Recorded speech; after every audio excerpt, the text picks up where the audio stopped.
glorifier toi, Seigneur, te fais mettre la vie dans nous, te Paroles sous les tropiques. Père, il reste dans nous les cœurs. Paroles sous les tropiques. Une émission mensuelle du diocèse anglican de Maurice. La vie dans nous, te parole ne dit mal toi, Père, il reste dans nous les cœurs. Paroles sous les tropiques est une émission qui vous est présentée chaque dernier mercredi du mois. Nous, mauvais nature, mais quand même, toi appelle-nous, parce qu'il te content nous glorifier, toi, Seigneur, te fais mettre la vie dans nous, te parole nous dit mal toi, Père, il reste dans nous les cœurs. Amis auditeurs, bonsoir et bienvenue à Paroles sur les tropiques. Au sommaire ce soir, rencontre avec Suzanne C., la nouvelle présidente de l'Union des maires.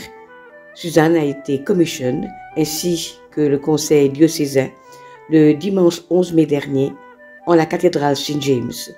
La cérémonie était présidée par notre évêque, Monseigneur Sténio André. Pour partager la parole, ce soir, nous accueillons le révérend Éric Luc Simon, recteur de la paroisse de Saint-Thomas à Beaubassin. Le titre de sa méditation, Dieu guérit selon sa volonté. Vous prendrez aussi connaissance de quelques nouvelles de notre diocèse.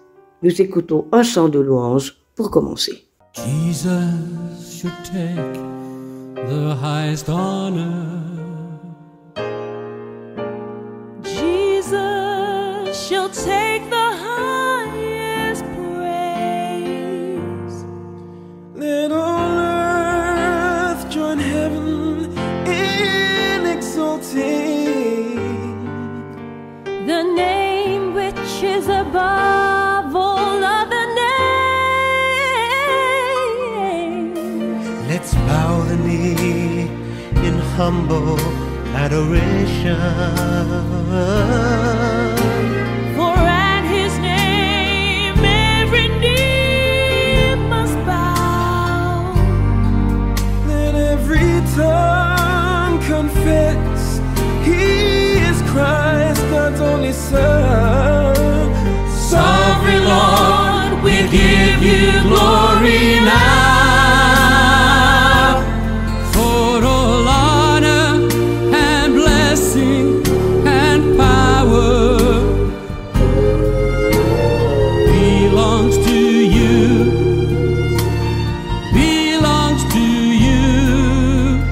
All honor and blessing and power belongs to you. belongs to you, belongs to you, Lord Jesus Christ, Son of the living God. Nous accueillons ce soir Suzanne C., la nouvelle présidente de l'Union des maires. Elle succède à feu Gilliane Sopin. Pour l'accompagner tout au long de son mandat, Suzanne a choisi le verset « Voilà, je viens, ô Dieu, faire ta volonté ». Hébreux 10, verset 7. Suzanne veut apporter un nouveau souffle à l'Union des maires. Elle nous en parle au cours de son entretien avec Jean Ousmane. Notre invitée ce soir est Madame Suzanne C., nouvellement nommée présidente de l'Union des maires. C'est une association qui est plus connue sous le vocable la Mothers Union. C'est une association de mamans mauriciennes et rodriguaises qui œuvre sous l'égide du diocèse anglican de Maurice. Lors de notre entretien ce soir, Madame Suzanne C. nous parlera de ce collectif de mamans mauriciennes et rodriguaises. Elle nous parlera plus précisément de l'Union des maires, de ses débuts, de ses objectifs et bien entendu de ses réalisations, mais aussi et surtout, puisqu'elle est nouvelle, de toute nouvelle stratégie ou tout projet qu'elle, en tant que présidente, souhaiterait mettre en œuvre sous sa mandature. Laissons plutôt la parole à la présidente Suzanne Tse, fraîchement élue et consacrée pour nous en dire plus sur l'Union des maires au cours de l'entretien qui va suivre. Bonsoir Suzanne Tse. Bonsoir Jean. Suzanne, pour débuter cet entretien, pouvez-vous nous dire brièvement qui est Suzanne Tse et que fait-elle dans la vie? Ah, d'accord, question quand même assez pertinente. Mais d'abord aussi, bonsoir à tous nos auditeurs et à toutes nos auditrices qui sont au rendez-vous. Et merci encore une fois d'accueillir l'Union des maires dans votre émission, Jean. Et c'est toujours une grande joie de parler de notre organisation qui a célébré ses 100 ans l'an dernier. Alors, pour répondre à votre question, Suzanne C. est une heureuse retraitée qui a eu une carrière très riche dans l'enseignement au secondaire. Aujourd'hui, elle se consacre presque entièrement à ses engagements au niveau paroissial et diocésain, et bien sûr aussi à l'Union des maires. Merci pour cette présentation, Suzanne. Alors, dites-nous, vous venez d'être nommée présidente de l'Union des maires, la Mothers Union comme je mentionnais tout à l'heure. Dites-nous en quelques mots ce que c'est que cette organisation qui est mondialement connue, de ses débuts, de sa raison d'être et de ses objectifs. D'accord, je vais essayer de le dire en quelques mots. Effectivement, l'Union des maires a été fondée en 1876 en Angleterre par Mary Sumner. À cette époque, comme vous le savez, la société n'accordait pas une grande valeur au rôle des femmes. Mais Mary Sumner, elle, avait la vision d'une communauté de femmes se soutenant mutuellement et renforçant leur communauté. Et cette approche communautaire se manifeste pleinement aujourd'hui, les membres s'attaquant aux problèmes les plus complexes auxquels elles et leurs voisins, sont confrontés. Son but est de soutenir et responsabiliser les autres par des actions désintéressées, incarnant aussi les enseignements chrétiens. Ainsi, d'une petite communauté de femmes, essentiellement de mamans à cette époque, l'Union des maires regroupe aujourd'hui quelques 4 millions de membres dans 84 pays à travers le monde. Je tiens à souligner que l'Union des maires aujourd'hui est ouverte à tout chrétien, hommes, femmes, mamans ou non, de 18 ans et plus. La vision de Mary Sumner est toujours le moteur de notre organisation, qui œuvre pour le bien-être et la stabilité de la vie de famille. Aujourd'hui, plus que jamais, la famille est un sujet important, vous en conviendrez, et ce sera une de nos priorités durant notre mandat. Notre mission est d'accompagner, d'encadrer les parents, jeunes et enfants, ainsi que la communauté sans distinction, et de promouvoir la stabilité de la vie de famille. Suzanne, merci pour tous ces détails sur cette organisation. Mais en ce qu'il s'agit de Maurice, quand est-ce que l'Union des maires a-t-elle été implantée chez nous, à l'île Maurice, puis bien entendu à Rodrigue? Ah, d'accord. À Maurice, l'Union des maires a vu le jour en 1924, le 24 avril plus précisément. Alors qu'à Rodrigue, la première branche a débuté en septembre 1940 à la paroisse Saint-Barnabas, qui était alors la seule paroisse du diocèse anglican de Maurice. Mais en octobre 2020, l'Union des maires accueillait une deuxième branche, notamment à la paroisse Saint-Luc à la Ferme. Donc, si je comprends bien, l'année dernière, il y avait une grande fête, puisque 1924 Bien sûr, et justement. 2024. Oui. Donc, un peu de statistiques maintenant, Suzanne, concernant votre organisation. Sauriez-vous combien de mamans font partie de la Mothers Union de Maurice et de Rodrigue? Aujourd'hui, nous sommes à quelques 250 membres, pas uniquement de mamans, d'accord, dont 20 sont de Rodrigue. 20 de Rodrigue, Ouais. Très bien. Alors, dites-nous, comment fonctionne votre Union des maires, quelle est son organisation? Comment vous vous rencontrez? Quel est son organigramme, son administration et ses activités premières? Comme toute association, l'Union des maires est enregistrée auprès du Registrar of Associations et tient son assemblée générale chaque année. Donc, nous avons un conseil diocésain qui est nommé, composé en majorité de responsables de branche, avec un comité exécutif. La présidente est élue lors de l'assemblée générale pour un mandat de 3 ans. Il en est de même pour le conseil diocésain. Le conseil se réunit au moins chaque 2 mois, mais il arrive qu'on se réunisse aussi avant 2 mois quand il y a une certaine urgence. Nos réunions commencent et terminent toujours par une prière avec un temps de réflexion sur un thème préparé par notre aumônier qui est révérend Nantenaina. Je fais une parenthèse pour dire que la prière est au centre de nos actions et nous encourageons beaucoup nos membres à donner une place importante à la prière dans notre vie, dans notre quotidien. Dites-moi, Suzanne, vous disiez tout à l'heure que votre association, votre collectif de mamans était ouvert à tous les chrétiens, pas seulement à la communauté anglicane. Justement, mais voilà. Est-ce que d'autres mamans non chrétiens peuvent-elles être acceptées au sein de votre organisation si elles le veulent? Oui, elles peuvent venir bien sûr dans notre association, mais disons, chez nous, on a aussi justement un enrôlement en tant que membre. De l'Union des mères. Mais après, peut-être petit à petit, elles vont être amenées à aussi accepter peut-être Jésus dans leur vie et devenir chrétiennes, d'accord? C'est très bien. Voilà, c'est très bien. Dites-nous, comment une maman qui est intéressée par votre organisation peut-elle se faire inscrire, se faire admettre? Elle souhaiterait faire partie de votre organisation. Vous avez bien entendu, à travers l'île, des contacts.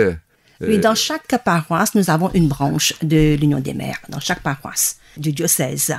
Et donc, justement, s'il y a une personne qui est intéressée à faire partie de l'organisation, elle doit prendre contact avec un membre de l'Union des mères, peut-être qu'elle connaît, ou bien elle peut venir justement à l'église. Et là, quand on rencontre un membre ou une membre, qui l'invitera à venir justement assister aux réunions afin qu'elle puisse connaître, découvrir cette association, cette organisation, apprendre sur ses objectifs et si elle veut continuer le chemin au sein de l'Union des mères, eh bien, elle sera enrôlée pendant une cérémonie où elle promettra de soutenir et servir l'Union des mères selon ses principes et ses valeurs et de ce fait servir notre Seigneur.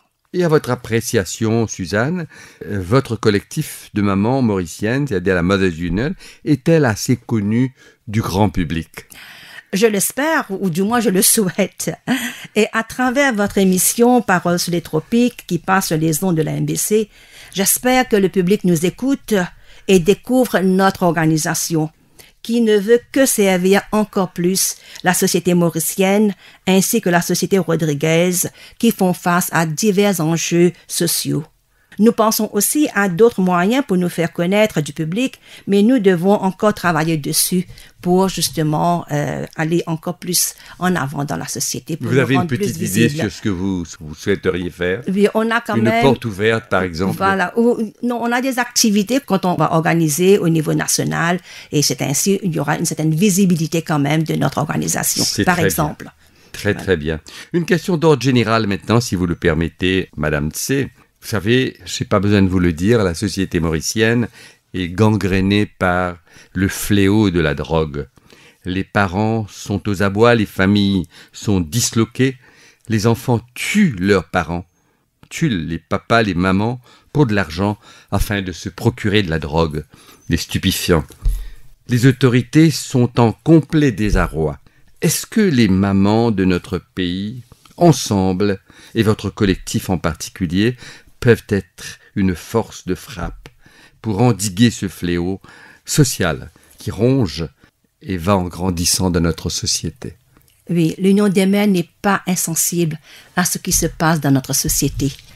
Comme j'ai mentionné, l'Union des mères, justement, a à cœur le bien-être et la stabilité de la famille.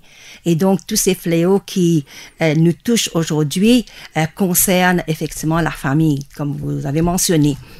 Nous avons déjà réfléchi et nous réfléchissons encore à tous ces problèmes et on travaille sur un plan d'action qui sera bientôt présenté pour pouvoir justement faire face à ces défis. J'espère que nous aurons l'occasion dans une autre émission d'entendre ce que vous souhaiteriez véritablement faire pour impacter sur ce fléau, ne serait-ce contribuer à votre façon pour réduire justement l'impact et la force de ce mal qui ronge la société mauricienne. Justement, enfin, on a aussi des actions un peu plus concrètes, justement, comme je vous ai dit, qu'on va pouvoir mettre sur pied.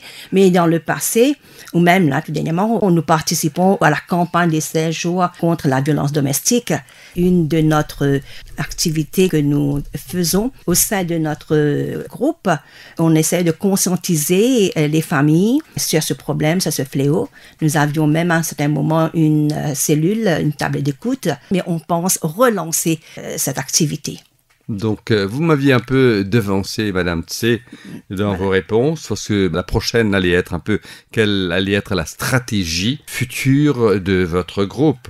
Donc, c'est bien que vous ayez mentionné l'autre fléau encore qui gangrène notre société, c'est cette violence envers les femmes. Hein?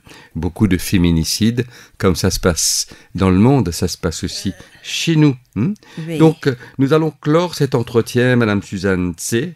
Est-ce que vous auriez, vous, en tant que la nouvelle présidente de l'Union des maires, vous avez quelque chose d'autre à nous confier, à apporter? Qu'est-ce que vous apporterez de nouveau à ces mamans qui sont dans le désespoir, à ces familles mauriciennes qui attendent justement que des associations chrétiennes ou non chrétiennes apportent pour leur soulagement? Oui, alors, donc déjà, il faut savoir qu'il y a au moins 2 ans, l'ancien comité exécutif a commencé une réflexion sur les objectifs de l'Union des maires locales afin de dégager une stratégie justement pour mieux répondre aux défis de la société et donc aux attentes de la communauté. Je dois faire ressortir que nous ne travaillons pas uniquement pour la communauté anglicane là-dessus, ou chrétienne, mais pour toute la communauté mauricienne et rodriguaise sans distinction. Nous voulons ainsi donner un nouveau souffle à notre organisation. Parce qu'après 100 ans, je pense qu'il était temps de revoir notre vision pour mieux servir la communauté. Et ce nouveau souffle, justement, que nous voulons donner, c'est être plus sur le terrain. Justement, donc, comme je vous ai parlé un petit peu de nos activités là-dessus, c'est être un peu plus sur le terrain pour pouvoir réellement aller au-devant de ces problèmes où nous pourrons apporter notre petite pierre à l'édifice afin d'améliorer la vie de toutes ces familles. Très bien. Merci beaucoup, Suzanne C., pour ce temps passé au micro de Paroles sous les tropiques. Nous vous souhaitons une fructueuse présidence au sein de ce collectif de mamans qui est la Mothers Union. Vous qui prenez aujourd'hui justement le bâton de pèlerin pour mener à bien cette mission. Notre vœu ici, à Paroles sous les tropiques, et tous les auditeurs avec moi, de cœur, souhaitent que votre équipe et vous apportiez des réponses aux fléaux qui affligent aujourd'hui nos familles, afin que la paix, la joie et l'amour du Christ puissent régner davantage au sein de toutes nos familles.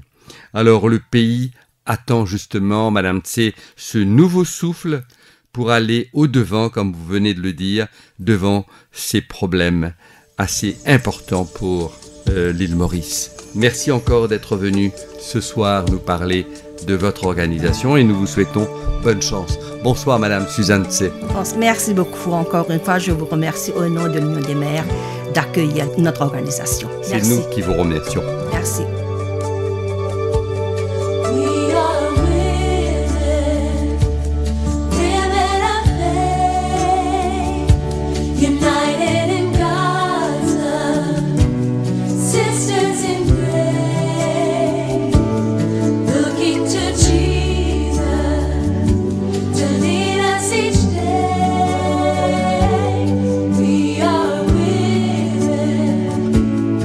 Women of faith.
Dieu nous guérit selon sa volonté.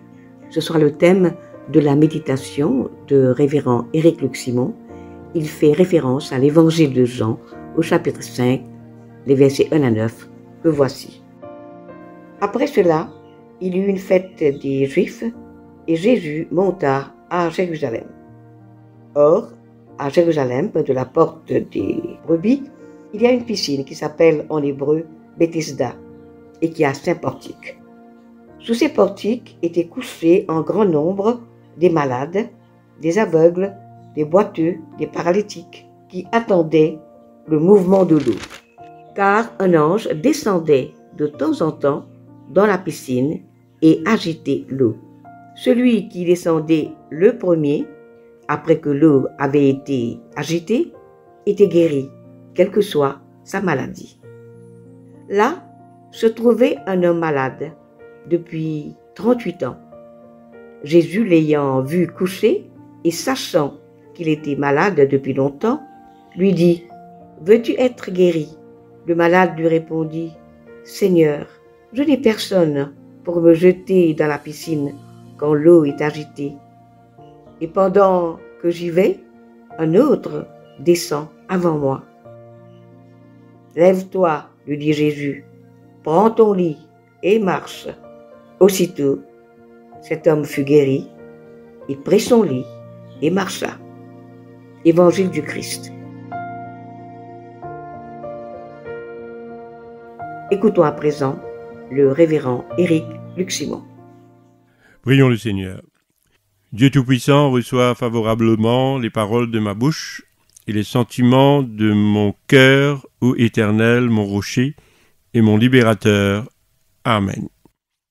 Tout comme le paralytique à la piscine de Bethesda avait besoin de quelqu'un de plus fort que lui pour être guéri, nous aussi, nous dépendons des miracles venant de notre Sauveur Jésus-Christ pour que notre âme soit libérée de la douleur, du chagrin et du péché. Le plus grand miracle, c'est une vie transformée pour la gloire de Dieu. Notre évangile de ce soir raconte le miracle de la guérison du paralytique à la piscine de Bethesda. Ce passage souligne la puissance de Jésus, sa compassion envers les souffrants et la nécessité d'avoir la foi pour recevoir la guérison. Notre Seigneur Jésus-Christ avait posé une question à cette personne. Est-ce que tu veux guérir? Nous sommes sûrs et certains qu'aujourd'hui, il y a beaucoup de personnes qui sont malades et qui veulent être guéries. Mais cela dépend de la volonté du Seigneur. La guérison de l'homme de Bethesda est un miracle effectué par Jésus. Cet homme paralytique souffrait depuis 38 ans et c'était au bord de cette piscine de Bethesda qu'il espérait être guéri lorsque les eaux seront remuées. Mais Jésus, lui, il le guérit instantanément, lui demandant de prendre son lit et de marcher. La plupart des maladies au temps de Jésus étaient signes de péché et d'impureté, et lorsque Jésus décida de guérir le paralytique à la piscine de Bethesda, qui était en plus un jour de sabbat, ce fut l'incompréhension totale et le scandale qui s'élevèrent parmi les chefs religieux juifs à l'époque. Mes chers frères et sœurs, la croyance selon laquelle Jésus guérit non seulement notre corps mortel, mais aussi notre âme ou notre esprit, est un point central dans la foi chrétienne. Jésus, à travers sa mort et sa résurrection, offre une guérison spirituelle et une promesse de vie éternelle, au-delà de la mort physique. Jésus est considéré comme le médiateur entre Dieu et l'humanité, offrant un chemin vers le pardon des péchés et la restauration d'une relation avec Dieu. Cette guérison spirituelle est vraiment essentielle pour le salut et la vie éternelle.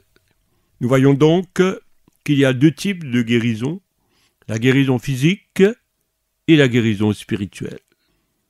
Jésus est considéré comme le médiateur entre Dieu et l'humanité, offrant un chemin vers le pardon des péchés et la restauration d'une relation avec Dieu. Cette guérison spirituelle est très essentielle pour le salut et la vie éternelle. Notre Seigneur Jésus a démontré son pouvoir de guérir physiquement pendant son ministère terrestre. Il avait guéri beaucoup de personnes par l'imposition des mains et par sa parole. Et cette guérison physique était un signe de son pouvoir et de son amour pour l'humanité. Aujourd'hui encore, notre Seigneur Jésus continue à faire des miracles de conversion. Et il continue à guérir les blessures de l'humanité. La Bible nous dit dans Hébreux chapitre 8 que Jésus-Christ est le même hier, aujourd'hui et éternellement. Amen.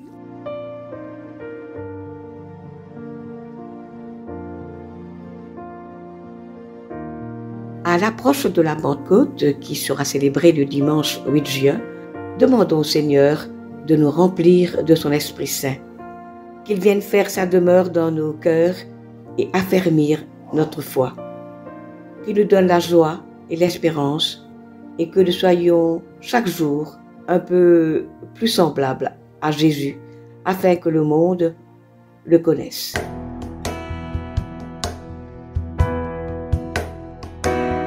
Saint-Esprit, quand tu l'as, mon âme lit dans la joie, ta présence, sa mémoire réconfort, toute la paix, toute la joie, li remplit mon cœur. Saint-Esprit, n'a peine à l'autre qui toi. Saint-Esprit, quand tu l'as, mon âme lit dans la joie, ta présence, sa mémoire réconfort, toute la paix, toute la joie, li remplit mon cœur. Saint-Esprit, n'a peine à l'autre qui toi. Dans ta présence, moi n'a la guérison. Dans ta présence, me senti-moi plus fort. Dans ta présence, moi n'a la délivrance. Saint-Esprit, n'a peine à l'autre qui toi. En bref, quelques nouvelles de notre diocèse. Une marche écuménique, Maurice marche pour Jésus, se tiendra le samedi 7 juin, départ de Caudan à 9h du matin. Visite pastorale à Rodrigue de Monseigneur Sténio André les 6, 7 et 8 juin prochains. Et puis Monseigneur Sténio sera également à Madagascar pour une réunion de la province anglicane de l'océan Indien du 11 au 16 juin prochain. Et voilà, c'était Paroles sur les tropiques. Chers amis, c'est ici que nous allons prendre congé de vous. Nous vous remercions de votre attention. Nous remercions également Alain Juste pour sa précieuse collaboration technique. Nous serons de nouveau sur les ondes le dernier mercredi du mois de juin, c'est-à-dire le mercredi 25 à partir de 19h30. En attendant, nous vous disons au revoir. Que le Seigneur nous accompagne tout au long de ce mois.